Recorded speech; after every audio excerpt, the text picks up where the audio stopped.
Ladies and gentlemen, and everyone else, unscripted, unadulterated, no total. All right, welcome to the Total Stickcast. My name's Paul Johnson. I'm a freelance writer, author, vlogger, and I do a bunch of other stuff. You can learn more about all that by heading on over to everythingpaul.net. And with me, as always, we're about 50% sure he's a human being. It's Ryan Blair. Again, I don't know where you get such outrageous numbers. I think it's closer to about 17%. Okay, excellent. Well, let us know when the test results come back. Absolutely. Yeah, absolutely. But we're far from alone this week, because we're very lucky to be joined by one half of the Broaum Podcast, breaking down what it means to be a human in this crazy world. It's Joe Dimeo. Hey, what's going on, everybody? Welcome to the show. Thank you guys for having me on. I appreciate it. Well, it's great to have you here. So I'll give you a moment right now if you'd just like to introduce yourself, tell people a little bit about you, and then we'll get rolling with some specific questions and stuff like that. So my name is Joe Dimeo. I am the creator of the Broaum Podcast, so Bro and Ohm. The joking tagline is that we are seeking enlightenment through deadlifts. Basically, I grew up in Portland, Oregon, a liberal bastion, if you will. And I'm a pretty open-minded dude, but I do still have dude thoughts. And because Portland is so open-minded, sometimes his brain fell out. I started to feel myself kind of almost like shying away from a lot of really progressive thoughts that I had just because of the way it was being delivered to me. And so I decided to create the Broaum Podcast as a way to maybe help people, hey, it's still okay to be a dude. We all, like beer and steak and having a manly moment now and again. But that doesn't mean it's not okay to have a feeling or to maybe, open your mind up, try something new, go see an art gallery, just be a more well-rounded guy. The term toxic masculinity is something that I kind of despise because I think it gets used poorly a lot. But basically the show's about combating that. It's just like, hey, you know what? You can still be a dude that people take seriously, but you don't have to be a hard ass all the time. You can be a decent dude. Spent a big chunk of my life in the cannabis industry, hanging out with more, liberal weirdos, which I dig. But I also grew up on construction sites. So just kind of this weird, battle going on inside of my own head has led to this podcast where a happy accident is that it seems to be helping people. So it's really making me happy at the moment. Well, that's awesome. That's a great summary. I feel like you've had to say that a couple times before in your life. That was the first time I've said that. I've had to describe myself before, and it's pretty much the same description, so yeah. Okay, fair enough. Awesome. Cool. Well, yeah, so I guess then the first thing, let's start at the beginning, sort of. How did you decide to start the Broaum Podcast? I started a show back in the day called My Portland Buds, which was kind of my attempt at like a Joe Rogan style show. Okay. And then I found out very quickly that unfortunately I'm not quite as entertaining as Joe Rogan is, just on my own. We had no shortage of fun weirdos to talk to, but that guy's a 20-year comedian, and he's done more DMT than I have, so I don't have the same shit to say that he does. And then it became My West Coast Buds, which is a show about cannabis while I owned and operated a cannabis dispensary. And Ben and I kept having these topics we wanted to talk about that just didn't fit into the little weed box we put ourselves in. And he and I both kind of have an obsession with self-improvement and figured that, if someone could spoon feed stuff to me, back when I was 22, I'd probably be a lot more enlightened than I am now. We joke, it's actually in the intro to the podcast, but that NPR voice, the really calm, overly sensitive voice that you hear. Yeah. I just tune that shit out. There's enough of a dude in my head that's like, I just don't take that guy seriously because it seems disingenuous to me. So, a lot of the show is just people hearing my tone of voice but getting fairly similar information, but it's just a little bit more digestible because I sound like a dude you could have a beer with as opposed to a dude that you want to beat up on principle. Okay. I know that feeling well. Yeah. And I don't think there's a lot of people really working in those, like you said, there's the Joe Rogans, there's people but I don't think there's a lot of people working with that specific kind of mission in mind of kind of breaking up some of that, kind of dichotomy or whatever, and kind of, working with the gray area of what that means. Yeah, that's what I'm hoping for, man. It just, I think that right now dudes are kind of getting a rough shake.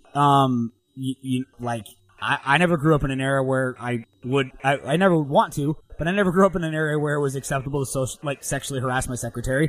That's the generation before us, you know what I'm saying? So I feel like, there's a lot of dudes out there that really do want to, be enlightened cats, but they're just not they just haven't had good experiences with it. Their experience with, open-minded liberal people are people screaming at them at an anti-gun rally, or, someone yelling at them that they're the patriarchy. And, for a lot of dudes out there, they're like, man, I make $50,000 a year. I don't know what law I wrote that, fucked your life up.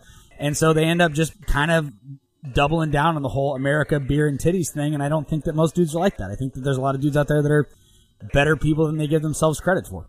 Yeah, well, I agree with that. And I think you see it. I think there's the odd time where you'll have a conversation with somebody, or you'll have a real human moment, and you start to see that even the people who maybe are putting up that really black or white, man's man facade or whatever, are really not so much of that when you break them down and it's late in the evening, like. Well, and I think on top of that as well, is there still? I mean, we live in such an enlightened age apparently, and we have all this equal rights crap going on, and what have you. But I think there's still a really big stigma for men that we have to have a certain behavior and a certain attitude, and men still have to be manly. You know what I mean? And so for a lot of men, I think it is difficult to sort of allow that sensitive side to come out, or to open their mind to different ideas that aren't necessarily considered manly. Absolutely. It's kind of funny because, growing up in Portland, and, kind of developing here as a young man. I mean, I lived in Boulder for a while where I grew pot for a living. That was an interesting section of my life if you want to talk about that. But, coming back to Portland, I actually came at Broaum from, the opposite side of it because, I grew up in this crazy liberal pocket where I felt like I constantly got yelled at for being like, dude, I like titties once in a while. It's not bad. I'm a dude. And so I came to the show with the idea that, people in San Francisco and Portland and, the liberal pockets of the world would be like, you know what? It's okay to enjoy a steak. Not realizing that so many men out there needed permission the other way. And so it was, just a super awesome, happy accident. We actually had a lady message us saying that she is she has 13 and 15-year-old sons, and they listen to the show together, and it helps her understand her sons. I would have never fucking thought that would have ever been a thing that would have come together like that. So it's cool hearing that people are coming at it from both ways. Yeah, no doubt. That's really awesome. That's got to be good to hear. Well, okay, since you opened the door, I'm definitely going to ask about this. Do tell about growing pot in Boulder. So that was, so the real estate market crashed in 2007, and I got my real estate license when I was 18, and, basically realized there was, nothing to be doing with, real estate anymore, and I was obsessed with pot. I didn't even really smoke, so I started growing in my garage, and then got the attention of some people for being a pretty decent pot farmer. I just kind of took to it and just got really obsessed with it. And, you can get pretty good at something that most people half-ass if you get obsessed with it for, a year or two at a time. Yeah. I was 20 years old, and they were like, we're going to Colorado to open a dispensary. We need a grower. And so, cut to just barely 21. I'm in Boulder growing in this giant-ass warehouse with one of my buddies from college, and we were, it was 150 lights just straight up. It looked like the first season of Weeds. I mean, it was an absolute joke. But Boulder was a blast, man. I mean, it's you run around at that time, it was still a little bit dangerous to be in the weed game. So, hyperbolically thinking I was maybe a little bit of a badass, which I absolutely was not.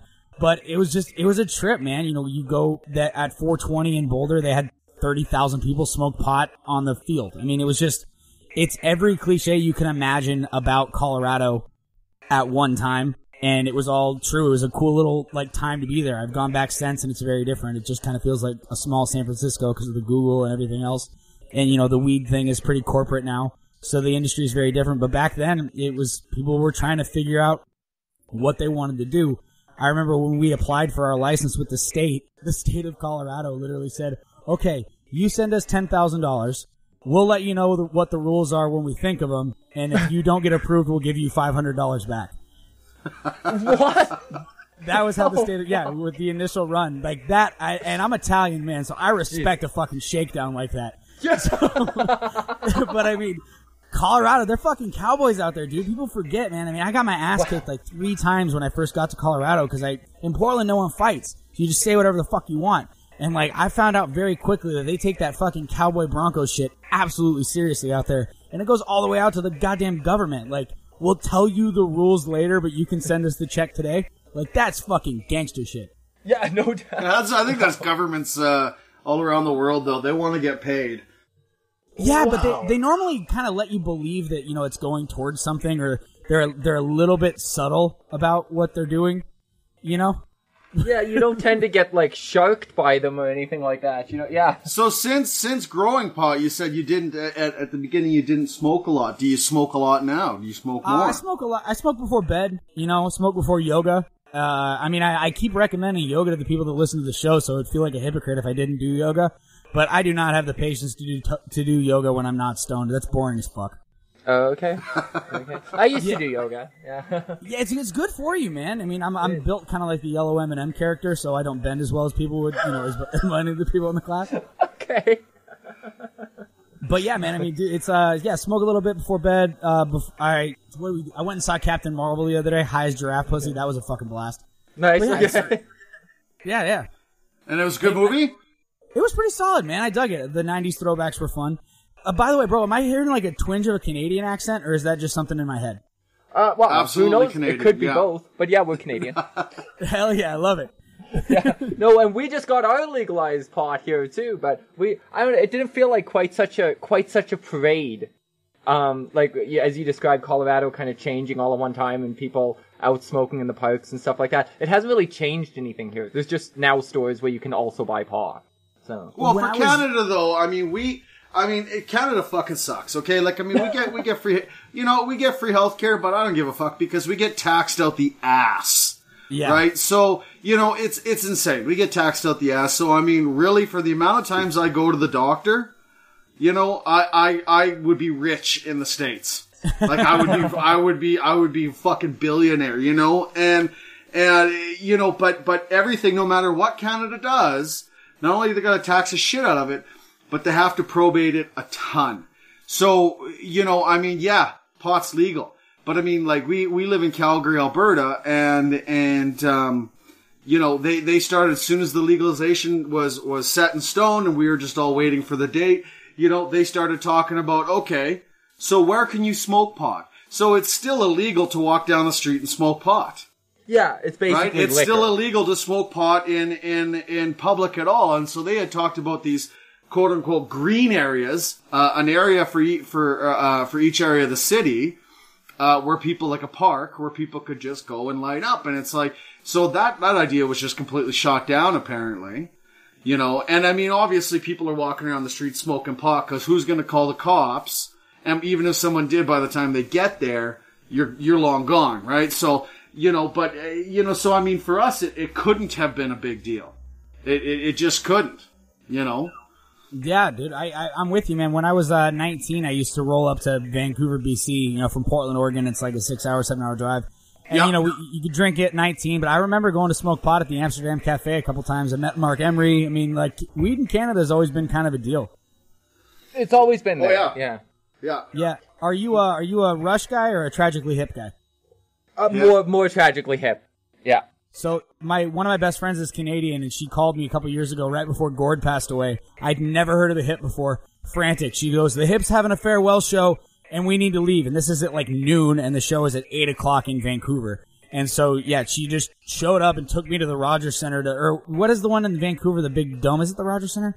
But yeah, no, I was Rogers Center's Toronto. Oh, yeah, the big dome in Vancouver. But anyway, I went to the Hips, like, farewell show. Had never even heard a Tragically Hip song. I had to have been the only American there, but you guys fucking love that band, man. Oh yeah, absolutely. I mean, they've been a Canadian icon. You know, I mean, I'm 41 now, and, you know, and I was listening to them when I was, you know, 15, 14 when they first came out, and I mean, they've just put album after album after album out, and Gord is just such a cool guy. And so it was super tragic what happened to him. Was that an intentional pun? I'm so glad you no pun intended. I'm going to hell for that one. Yeah, so we absolutely love the Hip. And I mean, even though Gord's gone, I mean, everybody still has a candle lit for the Hip and for him, so. Mm-hmm. Not saying anything bad about Rush. Oh, yeah. I mean, Rush does have its place, but it doesn't fill as big a space as the Hip does. No. Right on. No. It's so, dude. It was a truly it was a great experience to just be there and see, however many people were in that arena singing every word to every song. I mean, you guys are pretty. I like me a good Canadian. I'm very happy to be on the show, guys. Cool. Awesome. Yeah, I saw the Hip in concert when I was about 18. So, I mean, they were still relatively fresh to the scene, and even then the concert was sold out, and it was just an absolute blast. For the shows I've seen, I've still never seen, well, still, I guess I never will now, but I've never seen the Hip, unfortunately. I would say that I would tell you my favorite song, but I couldn't understand a fucking word they sung, but it was good. Still enjoyed it. You're more Canadian than me now, Joe. That's what just happened. Oh, wow. Okay, I'll take it. Because you've seen the Hip, yeah. I can't imagine the energy, though, for that final tour, of course. Like, you were saying, everybody singing the songs and so forth. I mean, I can't imagine, because there's so many people who do die, and fans always feel, robbed that they never got that chance to, in whatever symbolic way, say goodbye or whatever. So it's quite impressive when somebody actually gets to go out there, confront that, and say, hey, this is definitely last time I'm going to get to do this, and I'm going to do it for you. Right. Dude, yeah. I mean, speaking of Canadian icons, man, I teared up a little bit when I found out Leahy died. So, Yeah. Yeah. Yeah. Dude, right after he passed away, the Trailer Park Boys were actually at the Arlene Schnitzer Concert Hall in Portland, and they, said something about, we lost a member, and the entire audience at the Schnitz started shouting, "Fuck off, Leahy." Yeah. At the Trailer Park Boys, and literally, Ricky teared up. I was like, okay, now I get what everyone felt when Gordon passed away. I get it now. Mm-hmm. Yeah. Yeah, Leahy, that was rough too. Yeah, I gotta say, I mean, I didn't get into the Trailer Park Boys until just a handful of years ago, but that was absolutely brilliant. But unfortunately, and I hope this doesn't come back to haunt me. I think the Trailer Park Boys, the guys in there, they're more American now than they are Canadian. They spend way more time in the U.S. doing tours and shows and everything than they do in Canada. Oh yeah.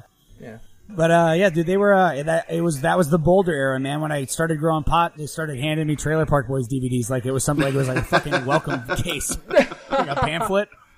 So you grow pot now. Here's your Trailer Park Boys DVDs that you'll watch on repeat while you trim weed for 20 hours at a time. Yeah, absolutely. That's awesome. It is a very surreal moment when you and Ricky are both trimming weed at the same time and you're both sick of it. And then I started referring to all my helpers as Corey and Trevor's. Nice. That's awesome. Nice. That's awesome. They're coming back, but I guess it's animated now. Oh, that's awesome. Okay, I'm 100% on board for that. I'm at least 90% on board. I'm curious to see what they're gonna do. I don't know if you remember, but the very last episode, because they've been gone for 2 years now, they've been on that kind of hiatus. But the very last episode, they were really, really high in jail, and suddenly everything started becoming animated, and they started seeing each other as cartoons. So now I guess they're just gonna tuck into that and go with it. So they're gonna just remain cartoons now. I dig it. Yeah, there you go. That's one of my goals, to be eventually animated. Oh, there we go.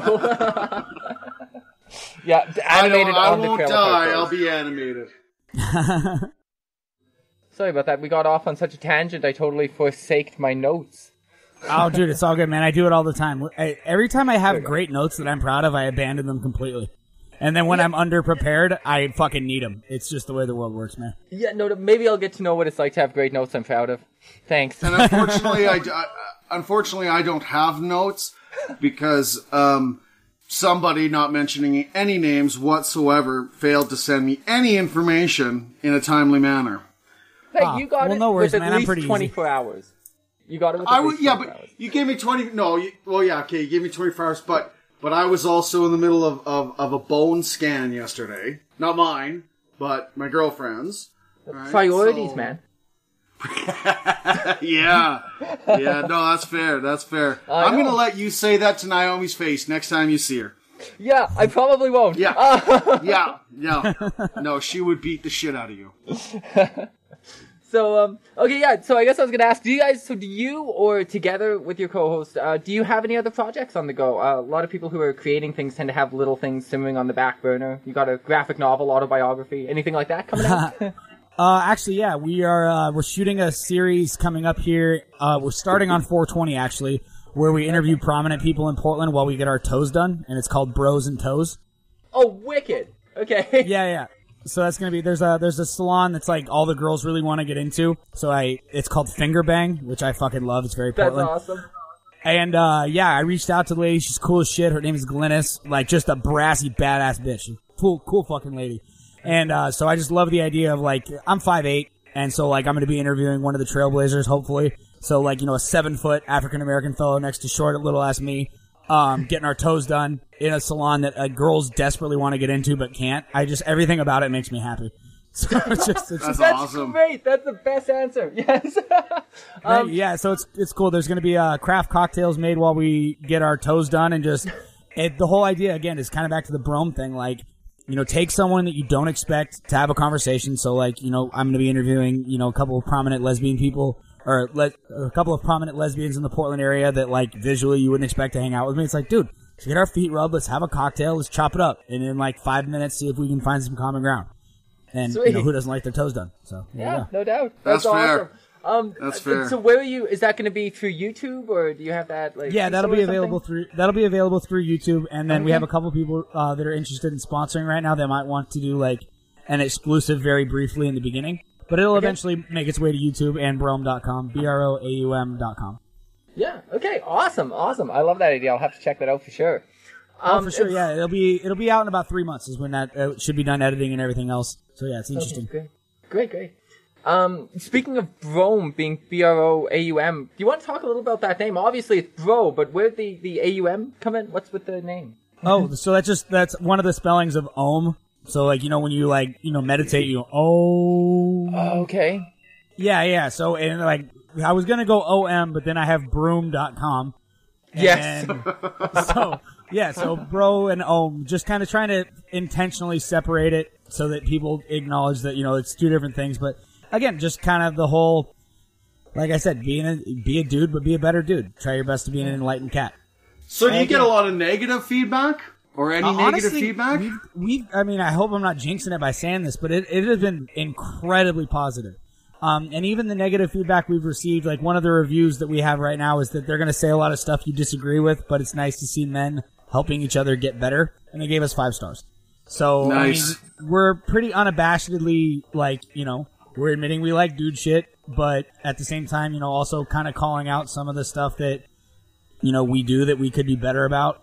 Ben and I we had an episode on where we talked about open relationships. We had a lady named Elle Stanger on. She goes by Stripper Writer, super cool lady, and she talked about, you know, just, you know, open relationships and all that stuff. And Ben and I kind of admitted to ourselves that, like, what is it about you just feel like you lose something when someone fucks a man? Like, if a girl fucks another girl, it doesn't matter. But if a girl fucks a dude, she loses something. We're dudes. Like, yeah, no, absolutely, yeah. And just like, and me and him both, like, we talked about it and got to the, like, why do I feel like that? I'd love to let that go. And he's like, yeah, me too. I'm like, do you think you can do it? He's like, no, it's fucking gross to fuck a dude. So, I mean, you know, we can try and be better and we want to be, but, like, it would be such a fucking lie to pretend that he and I are completely enlightened dudes. I mean, we're both 30. We make decent money. We've been doing, you know, self-improvement stuff as much as we can. We're a little bit more focused on, you know, probably internal progress than the average dude, I guess. But, you know, it's nothing special. It's just like, hey, man, let's legit try and talk some shit out. Be the older brother that no one has. You know? That's awesome. I think that's something really, really good that's going with your guys' show, is the fact that you're not too far on one side of the line where it's, you know, just a, you know, hunting, like you say, beer and titty show. And you're not so far on the other side too that you're chastising that. You have a nice spot where it's hard to hate you. Like, you, like you said, even the worst thing somebody's been able to say about you so far is you might not like everything, but it's still good that it's happening. You know, like it's a sweet spot you're in, I think. Yeah, definitely. Thank you, man. That means a ton to me. Thank you. I mean, we're really trying our best to, just like I said, just like if we can make the world a little bit better, we'd be really fucking happy about it. Well, it seems and there's just not enough people in the world doing that, so I think that's fantastic. It's very, very noble. You know what I mean? Like, you know. Thank you, guys. So seriously, I think that's awesome. I didn't expect the ego stroke. This is fucking great. I'm gonna come on again.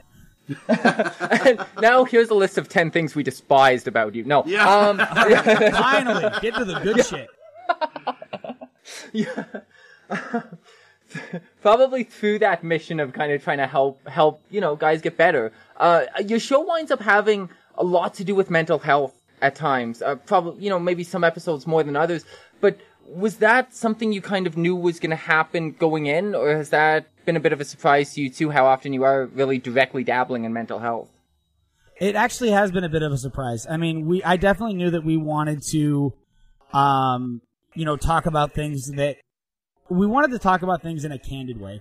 And, just like, hey, this is what's going on. This is how we feel. And then in an attempt to not sound like, the Beer and Titties show, we investigate why people feel that way. And so it's accidentally become it definitely has become a mental health show in a weird way. But again, I think that there's just the lost art of, like, as Jim Jeffries puts it, like the 50s dad. Like a lot of that shit was really toxic, but their delivery was unparalleled. You know what I'm saying? And so that's kind of what it's become. It's like, if your therapist wasn't legally obligated to not fucking tell you some shit, he might tell you, buck up, champ.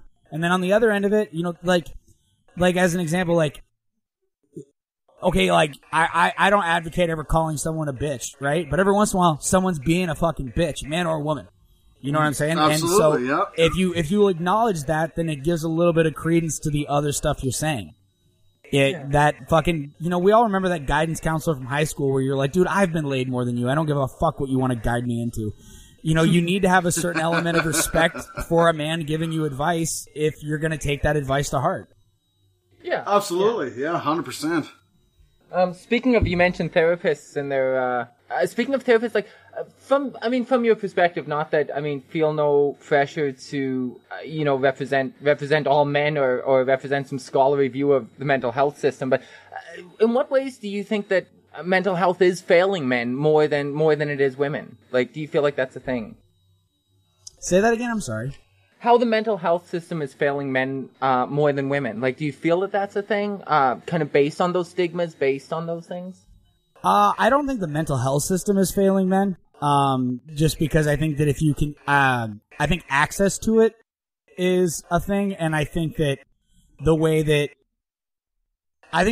men are being depicted right now pretty frequently, you know what I mean? It's like, if you hear enough times that you're not allowed to have a problem, then you start ignoring your problems, so like, I'm a white dude, so, oh, poor me. But, like, you're the patriarchy, you're mansplaining, you're the 1%, you're this, you're that. Like, dude, like I said before, I'm not a sexist if I call you a bitch, you might just be being a bitch. But if you hear so much that your problems don't matter because of your privilege or whatever it is, then you're gonna start ignoring it. You're gonna start, you are gonna believe that your problems don't matter. And you know what? Like we talked about this on the show, it's the starving kid in Africa. Yeah, we're all better off than the starving kid in Africa if we're talking on a podcast, but that becomes an excuse for apathy in a lot of people. It's like, oh, why am I complaining when other people have it so much worse? And then you use it as an excuse to never follow your dreams or chase what you really want or fix something that is a problem to you. So I think that's the real gap with men right now. I think that there's, like, here's how dudes deal with shit. If this specific way of dealing with it doesn't work, then you're fucked. And men don't go to mental health experts to try and get better.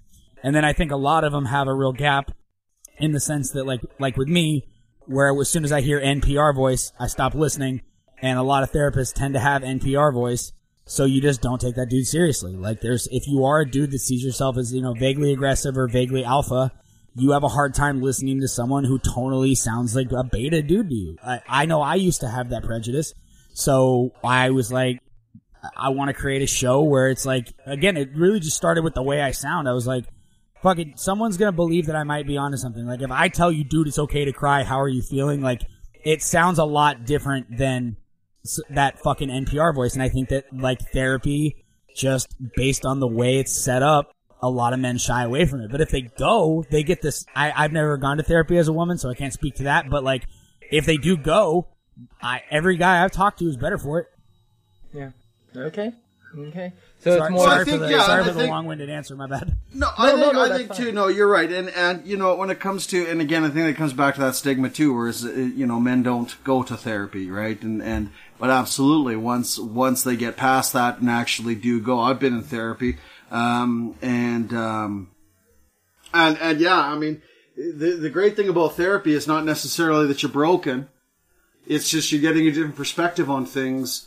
That pertain to your life and to your way of thinking, you know, and it's better ways. I mean, you can sit there, anybody, male or female, can sit there, oh, I feel hopeless, oh, I feel useless, oh, I feel like a bag of shit, I'm no good, I'm this and that. And then they get their buddy to come along and go, well, why do you feel this way? Oh, well, I can't do this. Yeah, but you can do this, right? It directs your energy. Therapy, I think, in a big way helps you direct energy into a positive way to get healthier. So, you know. Yeah, dude, I 100% agree. It's funny that you brought up the mental health thing. I mean, our most recent episode is about outlets, just because I think so many dudes just don't have them, you know? Like, and it doesn't have to be physical. It could be, like I recommended on the show, you know, writing a letter to nobody or whatever, you know? So, yeah, I totally. Yeah, I got my buddy Captain Morgan. There you go. I like him. Me and him have always gotten along swimmingly. Yeah. Also, a very healthy coping mechanism, by the way. Also. Very healthy, yes. Yeah, absolutely. Oh, agreed. Wholeheartedly. Anybody that tells you alcohol is not a good coping mechanism should be shot and quartered. Or just given a good drink. One of the two. Yeah. Get him laid, get him a drink. Lighten up, fuck. There we go. And that summarizes the issue with men and mental health right there. Have you had a favorite guest, do you think? At the risk of shading any other guests, do you think you've had a favorite guest on the show? Because you've had a few now. Dude, honestly, man, not really, dude. We've had a really fucking, you know, everyone's been awesome, man, to be totally candid. Okay, no, that's awesome. I really enjoyed it, and it might even be that last one. Now I'm kind of, I can't remember for sure that it was the last one, that you had Amanda Arnold on. Oh, yeah, that was the most recent one. Amanda's a really close friend. Oh, okay. I thought that was awesome. I really enjoyed that. She said, I related a lot to a lot of things she was talking, like growing up and that, like I grew up in a very similar situation with the mental health all over the place in the household, and all those kind of things. So I thought that was actually really interesting. And, she mentioned the chewing on steak. Metaphor. I really like that too. About just, spiraling, I guess, because people listening to this haven't heard that I have. But just that idea of spiraling into thoughts, and just when you get into those, thinking about these thoughts of doom and these things, you know, nobody's gonna like me when I go to this place, this and the other thing, and as you spiral into that, she describes it as like chewing on dry steak, how it seems like it swells in your mouth. You're never breaking it down, you're just chewing it and making it bigger and bigger and bigger, and it's just that it suffocates you. It's that suffocating. I know I'm not describing it nearly as well as she did, but I thought it was a great analogy. Oh, dude, Amanda's got an analogy for fucking everything. She absolutely does. I call it this. I mean, she has her own entire vocabulary. And by the way, Amanda Grace Funnyface on Instagram, you guys check her out. Like, she's, like, if you will be able to go straight up hipster on I knew them before they were cool if you start following Amanda Arnold right now. That lady is a funny fucking person. Definitely. I got that impression from the episode, and I am a big stand-up fan, which obviously so are you from a lot of the names you've brought up today. I know, so. Oh, for sure. Yeah. Maybe we can convince Amanda to drop by the Stickcast someday. We'll see. Oh, dude, she would do it in a heartbeat. If you guys want me to, I'll get her on. She'd do that in a heartbeat. Hey, I'd love that. You heard it here. This is recorded now, so it's official. Oh, yeah. That's a binding contract. Yeah. I will openly speak on Amanda's behalf about talking to two cool Canadian guys, yes. Okay, great. Yeah, no, I'd love to have her drop by. Set her up with my info. I guess you don't really have my contact info either, though, because I've been talking to Ben. Yeah. Yeah. Okay, I'm not cool. I vape, so I have negative cool points. I quit smoking, so I don't know what that makes me. I don't know what side of that equation I fit on. Well, that's why I vape. There you go. Speaking of your co-host, how did you guys wind up doing? Like, did you know each other a long time, or how did you wind up connecting on this? Ben and I actually had a mutual friend that I've known since like middle school.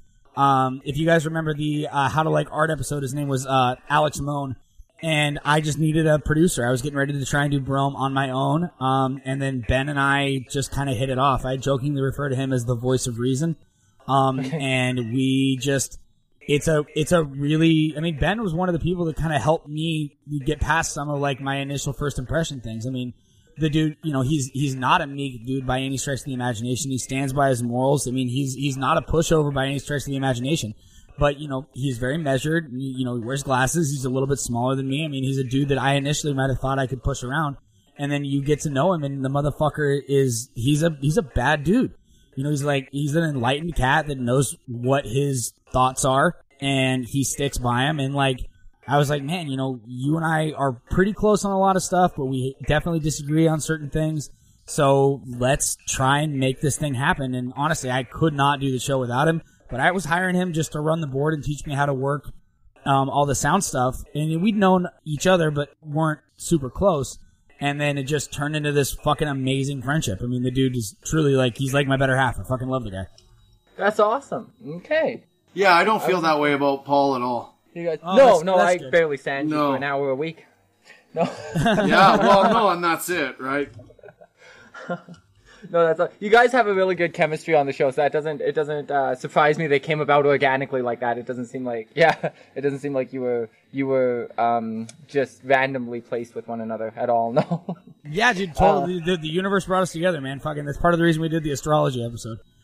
Okay, that one I missed. The art episode I've heard a chunk of. I haven't heard the whole thing, but I heard part of the art episode. The astrology I haven't heard. No. Yeah, it's just, it turns out that Mercury's in retrograde all the time, and if you think that that's the reason for your problems, you're not taking the responsibility for like 75% of your life. Yeah, that makes good sense. Yeah, I'll give you guys the cliff notes on that one. Has there been a topic that you've kind of delved into with it? Like, maybe you haven't had a favorite guest, but has there been a favorite, or maybe a topic that you learned more from than you expected, or than you did other topics? Yeah, the Kink 101 episode. I fancy myself a bit of a pervert. And talking to Stella Harris, I mean, you know, she's a super interesting lady, really measured approach to everything. And then just part of the reason for the creation of the show was like, if I'm going to tell people to do all this stuff, I'm going to obligate myself to do it, and it's all things that I think you should do. So I went and actually talked to her on my own time, you know, just like about like, hey, here's this, that, the other, just random sex questions to ask a third party, like, you know, and it was cool to just kind of, I'm telling everyone, just go talk, do whatever. But then I'm in a room with just this lady who is a super nice, easy to talk to lady, and I was getting nervous. So I was she like, hot? okay, fuck, I need to, what? Was she hot? Stella is pretty. Stella's an attractive woman. I'm not. Yeah. She's got the secretary glasses and everything. I mean, Stella's a very pretty lady. Nice.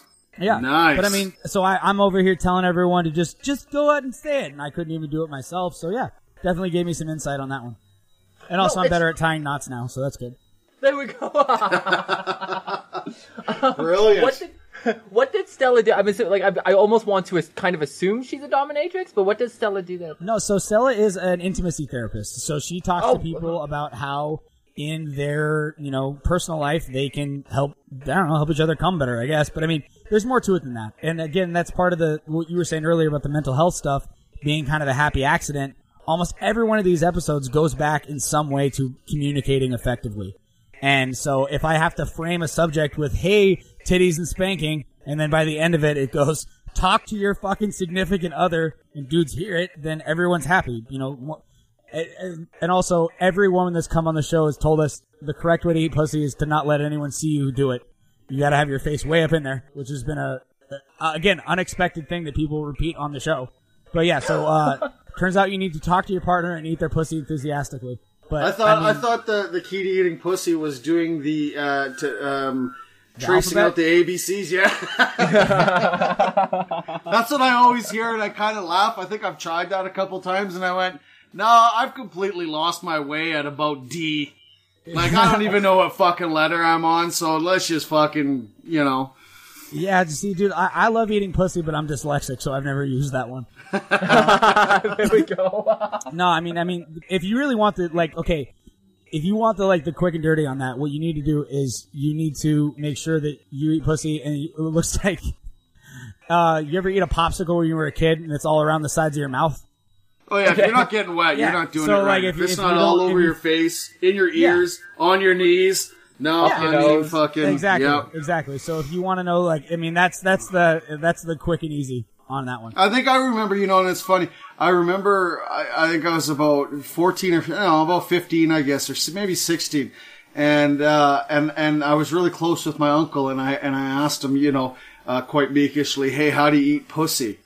Right? A girl had maybe mentioned it to me or something, I don't know. And, it was the beginning of my sexual adventure. And that was the one thing that I remember him saying was, it's gonna get messy. If you're gonna do it right, it's gonna get messy. Dude, you guys, this is a fucking blast. I got someone walking into my office right now, so I would hate to, not that I wouldn't tell them how to eat pussy, but they're coming here for a completely different reason. Can I call you guys back in like 30 or how do you guys want to do this? Okay. Well, yeah, I suppose I could have you just call me back. I was just looking at how long we've been going here. You know what? If you want to give us a call back, sure. We could I could just get you to do some shameless self-promotion now, and we could, yeah, dude, let's do another episode, man. You guys are funny. You guys are funny as shit. I'll call up. Yeah. Yeah, perfect. So why don't we do that? I'll give you a minute to go ahead and promote yourself, this, that, and the other thing, and then we'll have you back. I'm willing to say that. That sounds like a fucking blast, dude. You guys are awesome. Okay, great. So yeah, go ahead. First of all, I want you to just let us know if there's something you could just tell all men, kind of deal. You got a minute to say that, and then go ahead and lay your Twitter and all that good info on us. If I could give all men one piece of advice, it would be to say what you're feeling out loud to somebody. Don't let everything just fester inside you. And also lift weights. Those would be the two things that I would say to all men. My name is Joe Dimeo. You guys can find me at broaum.com, BROAUM.com. We are on Instagram at Broaum Podcast. I'm on Instagram at Broaum Life. And we are Broaum Podcast on Twitter as well. And seriously, if you guys have any questions or subjects that you want to hear us cover about just how to be a better dude, shoot us a message. And that's how we're getting our topics. So that sounds good. Okay, great. Well, I appreciate you coming on the show. And we'll definitely have you back, I think. Maybe Ben will be able to join us for that. Dude, fuck yeah, you guys. Thanks again, guys. Yeah, hey, definitely. Have a good one, Joe. Take care. See you later, guys. Okay, bye-bye. Joe Dimeo, everybody. Frickin' A. That was awesome. Yeah, he seems like a really cool guy. Seems like he has some great stories and everything like that, and a lot of energy. So absolutely fantastic guest to have on the show, and definitely we should have him back and get Ben involved, and that's a good time. Yeah, for sure. That was awesome. And I look forward to having Amanda Arnold stop by too, actually. Yeah. If you haven't listened to that episode yourself, Ryan, if you haven't listened to that episode, you should check it out. She's really funny. All right, well, I guess that means that we have trivia and word of the day. Yeah, so, we obviously there was some lack of time here for you. So you have the trivia and I have the word. Yes. So that's kind of a bit of a switcheroo, but I think we can make it work. So why don't I allow you to go first so that I can be horribly embarrassed first? Okay, sure, why not? So, here we go. Today's trivia is about... the first question should be, what is today's trivia about? But it's not. Today's trivia is about paper. Paper, alright. Yeah. I know, isn't that super random? So I wrote this quiz in about 15 minutes in a mad panic when I realized we didn't have a quiz for today. So I hope it's as stunning and wonderful as all of our quizzes. Okay, well, I'm excited. Here we go. How many newspapers? I believe this is worldwide. It is worldwide, actually. Are we talking about paper or are we talking about newspapers? We're talking about paper, but you need paper to make newspapers. Yes, okay. Because you need paper to make newspapers. Yes. So, how many newspapers are printed each year? 980 million. 24 billion. 100 billion. Or 0, because nobody reads them. How many are printed per year? I'm going to go with, it's not going to be number 1. It's not going to be 980 million or whatever you said there. Say round it up to 1 billion. It's not going to be that.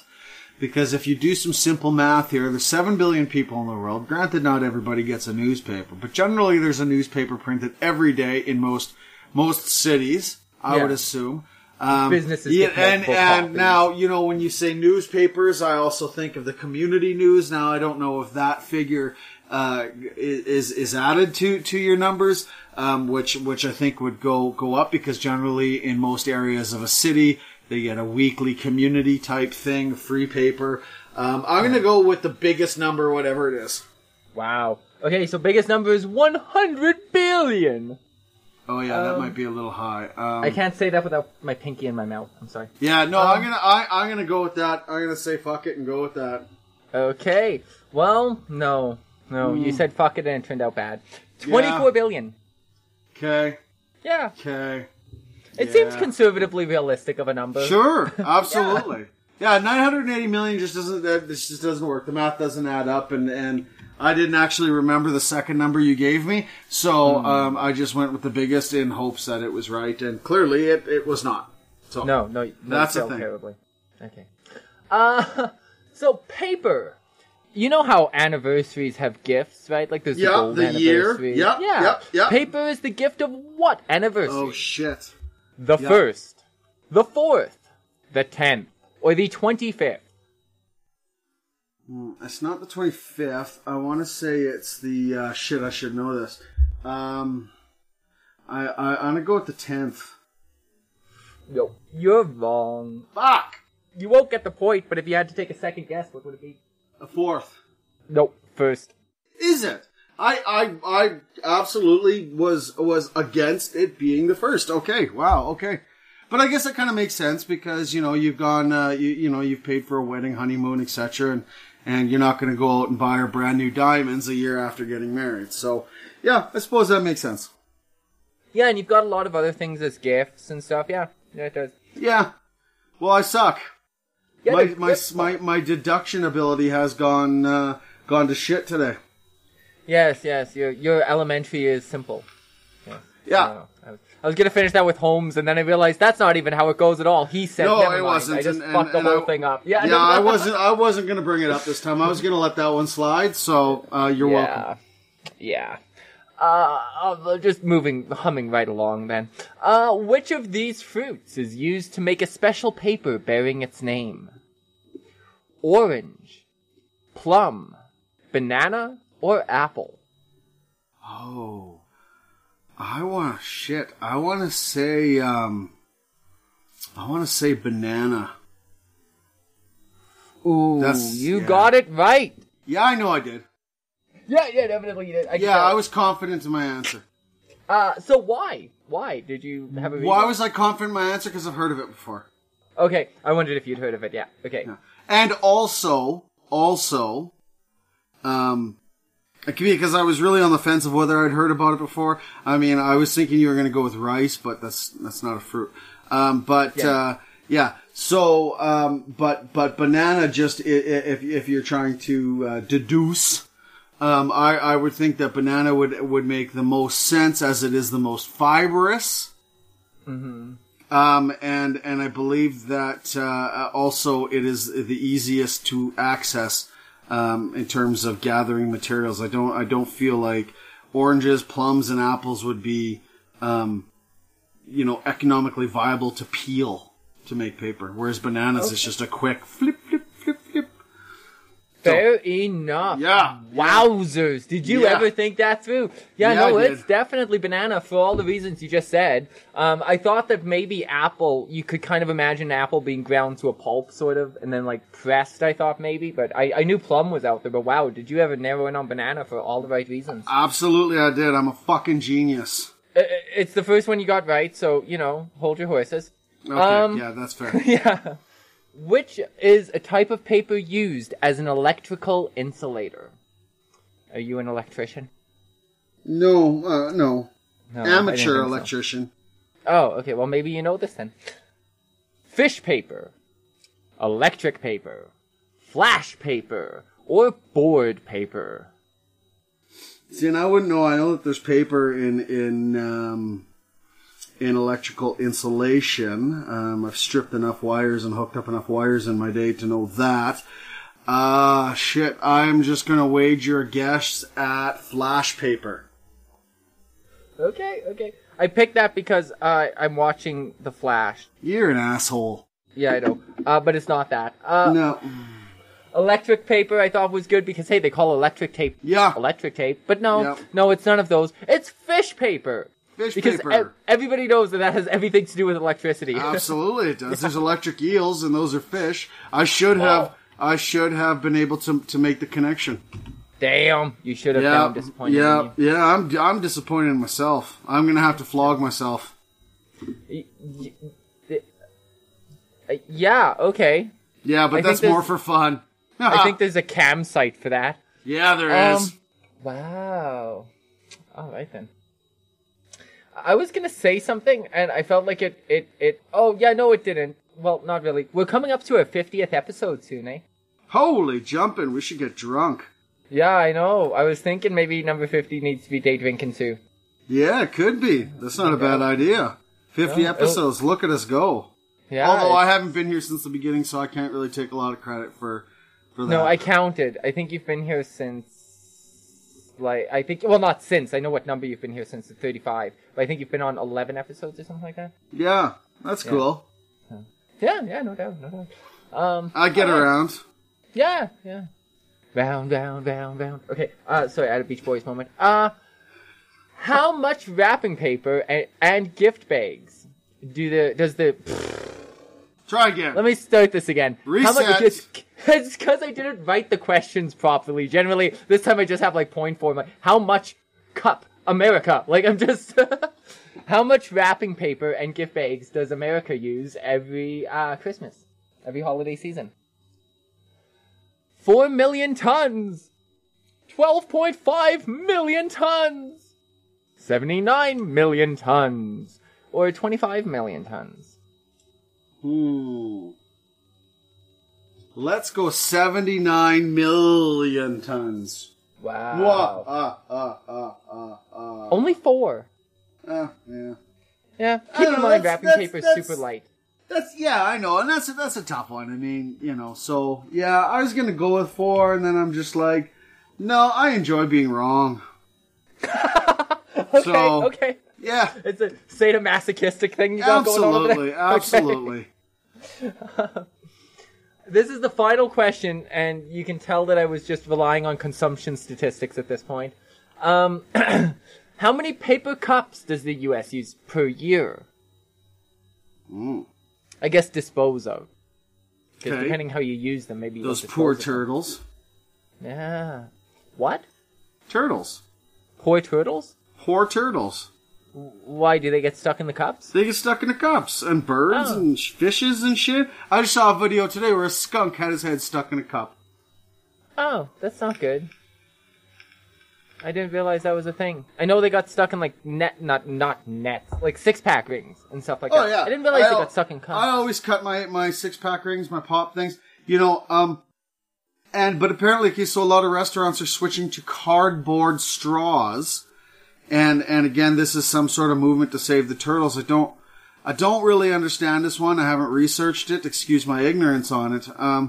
But I will say this, that the cardboard straws are fucking useless. Oh, have you got to try one?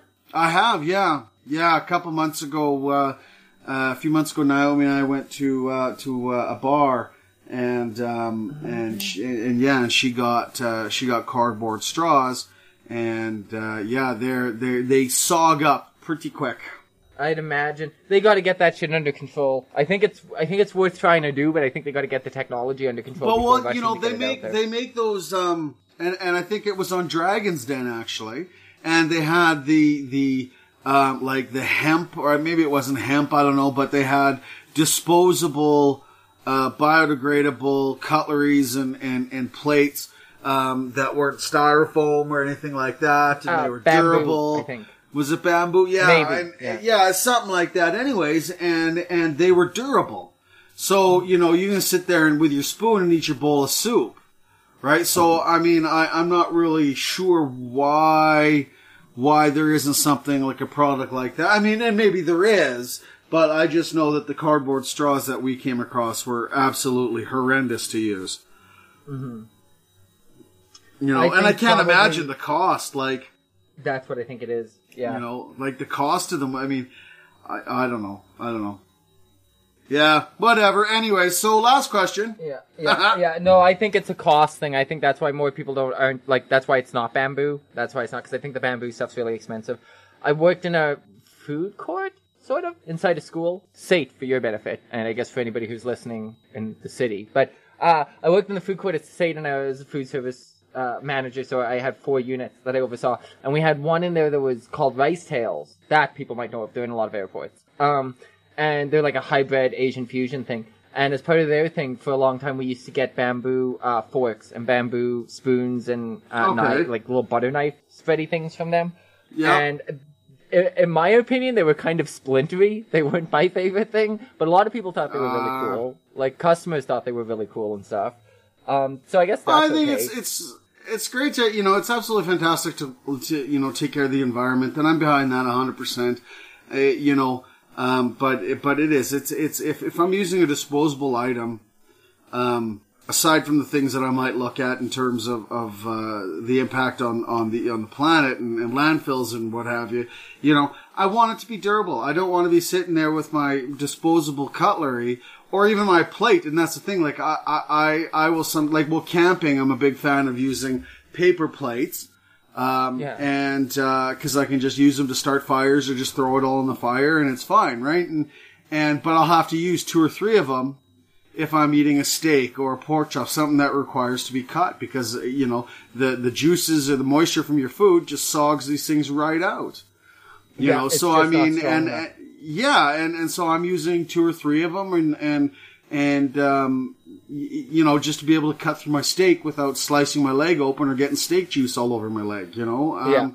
So, I mean, you know, like I said, I'm all about the environment, but, you know, I expect the shit to work. Yeah, no, that's definitely. It. Yeah. I was gonna say those wooden things, those fucking bamboo things, though, were expensive. That was my end game. That's why I said all that. Yeah. Okay. That was my Anyways, now that we've gone to the sidebar, what's the last question? Can you imagine if Jeopardy worked this way? It's just a 25-minute break while they just talk about fucking nothing at all. Yeah, right. All right. Without any of the energy lost or the flow broken whatsoever. How many paper cups does the U.S. use every year? 16 billion, 29 billion, 50 billion, or 100 billion?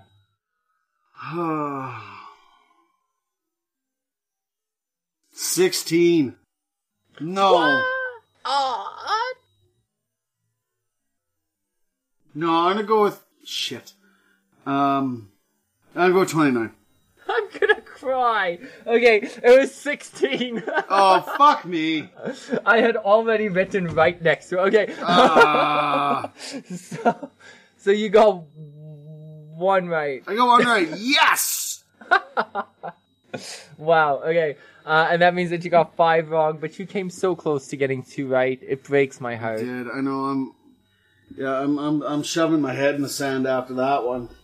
Yeah, you rightfully you should. Yeah, absolutely. Well, that was a total failure of a quiz yet again for me. That was an epic fail. Yeah. Oh my God. Now give me a word of the day. Okay. So, not that it's important at all. Not that it matters. Yeah, not that it matters on any level. What does this mean? Okay, I don't even know. Yeah, I don't know why I started like that. That's okay. So your word is ballybrack. Is Ballybrack? Bally. Balllybrack.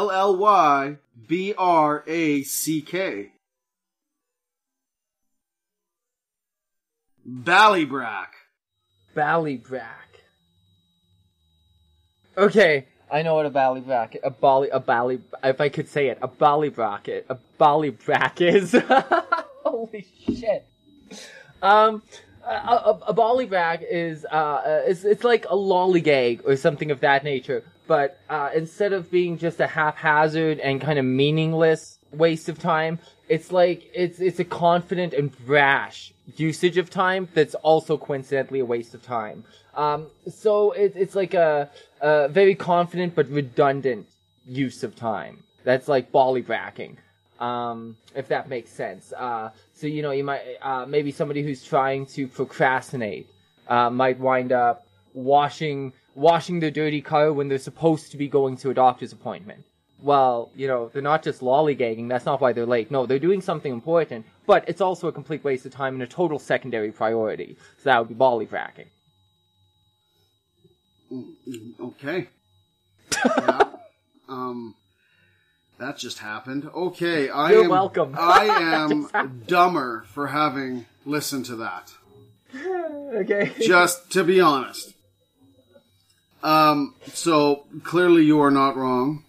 And I mean, I'm not wrong? Yes! Or you're not right. Fucking A, nailed it! See, that's what I'm saying. I need a second here. Too bad. Because I've forgotten how to read because I am, like I said, dumber for having listened to that. So the actual meaning of ballybrack is to fake the death of an obscure relative to avoid an engagement. Oh, wow. I wasn't that far off. You were ridiculously far off. Well, I kind of was, but first of all, it had something to do with avoiding.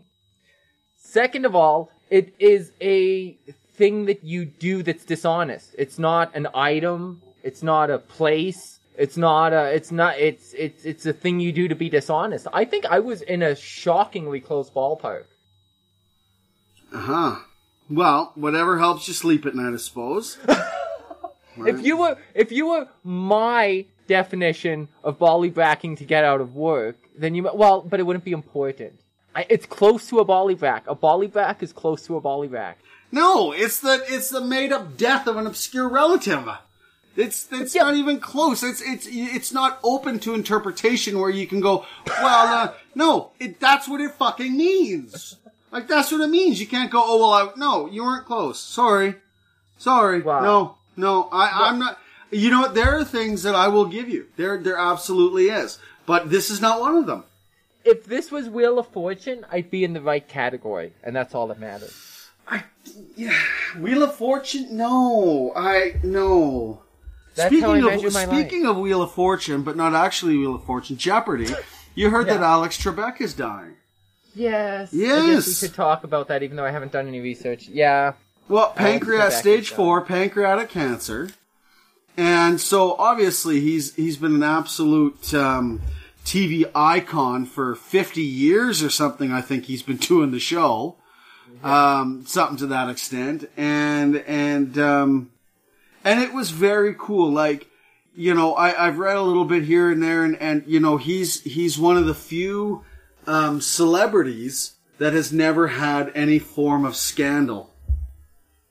Yeah. Yeah. Yeah, no doubt. And so he did a video for YouTube to announce this, you know, and it was amazing. Like, it was like he was reading off one of his clues on a show. Like, he was just very poised and yeah, it was awesome. So, you know, I wish him the best of luck. Apparently there is a success rate, survival rate. It's very minute. It's low. I think it was 20% or something. But he feels he's going to be in that, and I absolutely hope he is, just because, yeah, he's Alex motherfucking Trebek. Yeah, no doubt. No, I grew up. I mean, I think everybody did, right? Like you said, it's been like half a century he's been on television.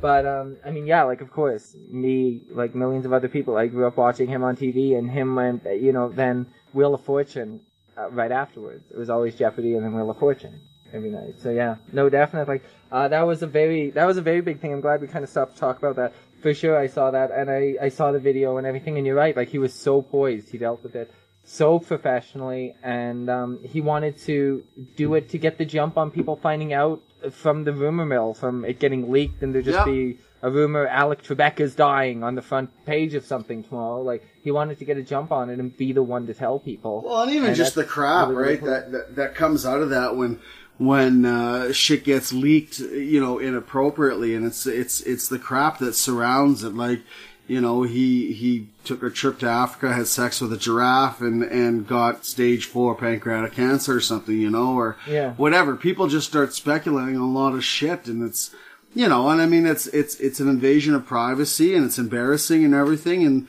you know, somebody like Alex Trebek, who again has never had any form of scandal, you know, and all that, he definitely deserves better. So that was fantastic that he did that, because I don't think a lot of people will do that. And I mean, with his poisedness, if that's even a word, it's like, this can't be easy for him. Right. Mm-hmm. And the fact that he's staying this positive and he's like, no, I'm going to be one of the survivors. That's it. That's all. There's no ifs, ands, or buts about it. I mean, that's good on him. But again, I mean, it can't be easy on him or his family to be going through this. So to have the ability to be able to do that, I thought was pretty cool. Yeah, no doubt. And I think that'll, you know, for whatever it's worth, without getting into too much oogie boogie medicine, I think it'll help him to be that positive. He's clearly not giving up. He wants to continue to host. He wants to do 2 more seasons of Jeopardy, he said. Well, that's how he said. He says, I can't die. My contract won't allow it. Yeah. He signed for 2 more years, so he's got to live at least that long. Yeah, that's freaking awesome. But who would replace him? So let's say whatever, he dies, he survives, whatever. He decides at the end of his contract that he's done. Who would replace him? So here's the thing. I think this is such a unique situation because he did confront it in the public and he didn't fade away and he didn't, you know, we all know, we've all seen this happen to other celebrities. They just vanish and then it turns out, battled a long-term illness. I see what happened, right? And I mean, I think the fact that he's being so out there about it, the way I would expect this to go is either he would nominate that person, he would choose that person. But who do you think, like, in your mind, who would be a good replacement for Alex Trebek? Well, I was going to say, or God forbid Jeopardy ends. That's so hard to imagine. It's literally been there my whole life. Yeah, I don't know. I mean, bottom line is that Alex Trebek has made Jeopardy. He is Jeopardy. He is Jeopardy. There's nobody else that's ever... It's not like so many shows where there has been different people go through it, like Regis and Kelly or whatever. Look, like, you know, Bob Barker was... you know, Price is Right, and now they got Drew Carey. What's his Bob Barker was such a warm person. Yeah. And such a genuine, caring, and loving person. And if you know anything about Drew Carey, I'm a huge fan of a lot of people that are very close to him, if that makes sense. Like a lot of the people around it. So I hear so much about him on different things I listen to and stuff. And he's truly, people have the most beautiful things to say about him. Drew Carey is apparently just a phenomenal person. Is he? He is just the kindest guy. Yeah. He has no idea why he's famous or how anybody could be entertained by him, but he's just grateful every day he wakes up and people know who he is. I don't like him on the show, I'm not gonna lie. I wasn't as big a fan of the Drew Carey show. I was a really big fan of Whose Line. No, but I mean, as the host of Price is Right, that's what you mean. Okay, sorry. I'm not real sold on it.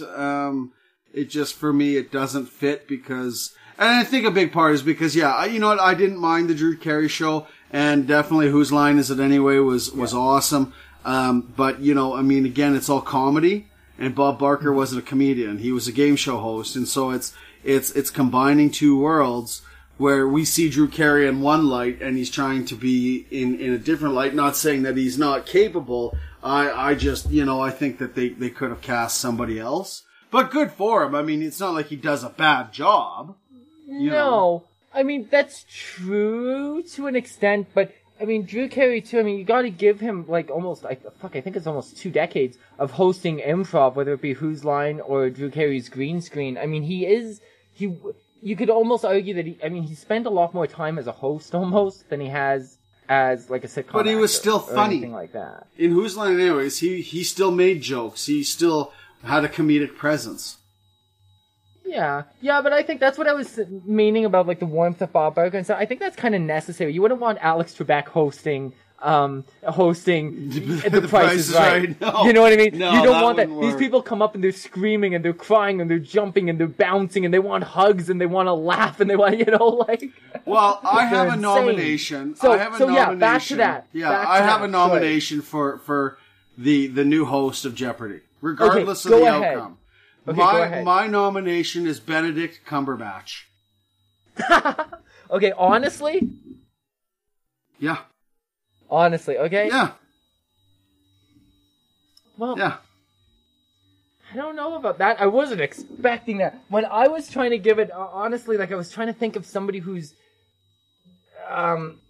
in that kind of world, who hosts something already. Like I was trying to think of, and I'm so detached from game shows and stuff like that anymore. Like it's been years since I've watched any of those. Yeah, I haven't watched them. It's either Benedict or Cheech and Chong. Cheeky Chong? Cheech and Chong. Oh, Cheech and Chong. For Jeopardy? Yeah. I mean, I don't think so. It's 2019. Take it in a different direction. You know?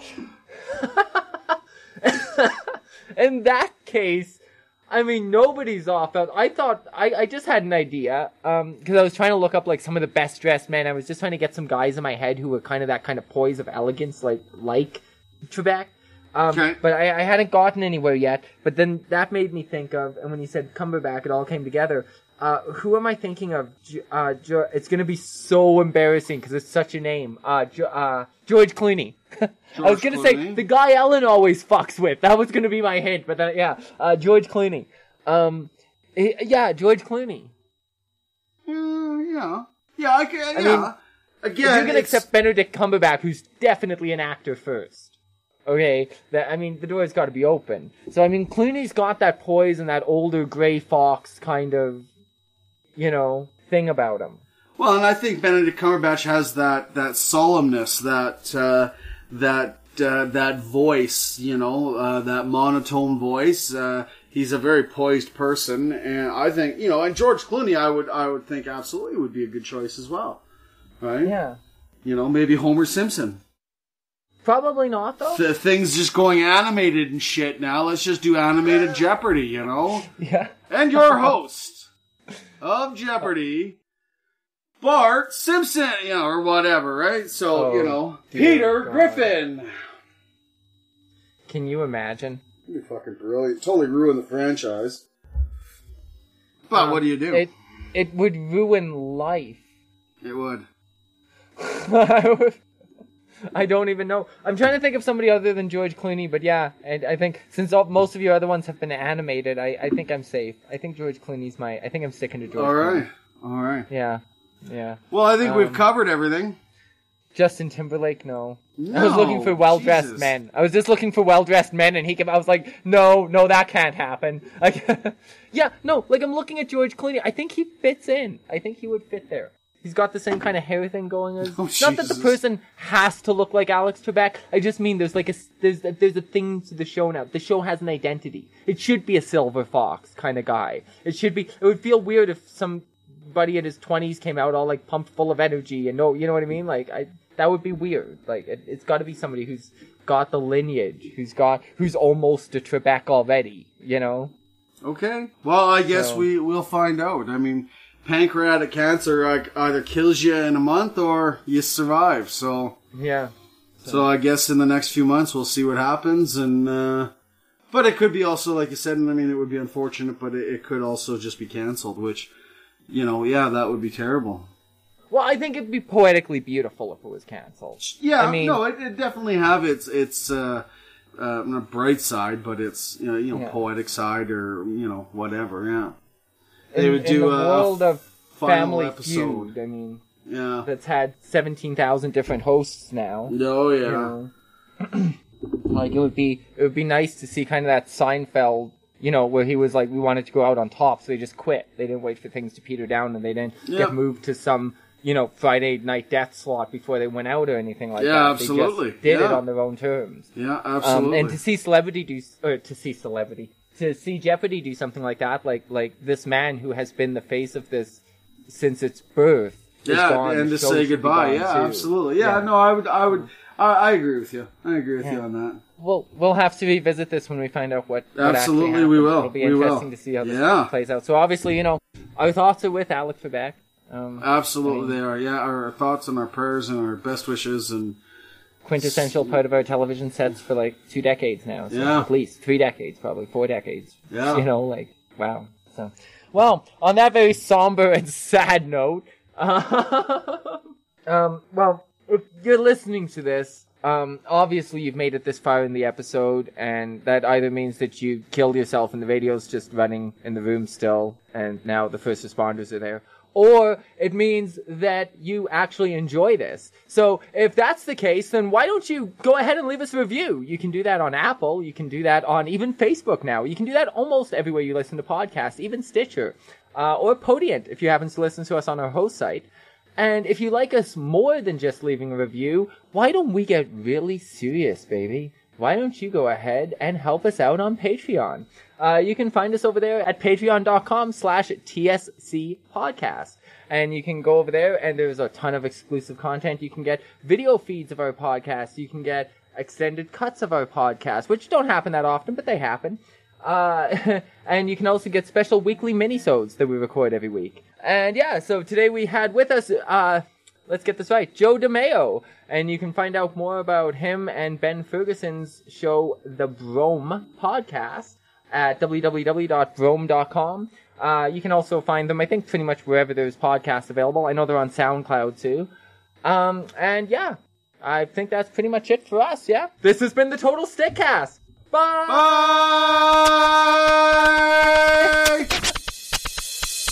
Thank you for joining us on the Total Stickcast. The Total Stickcast is available wherever you listen to podcasts, including Google Play, Apple, Spotify, and Stitcher.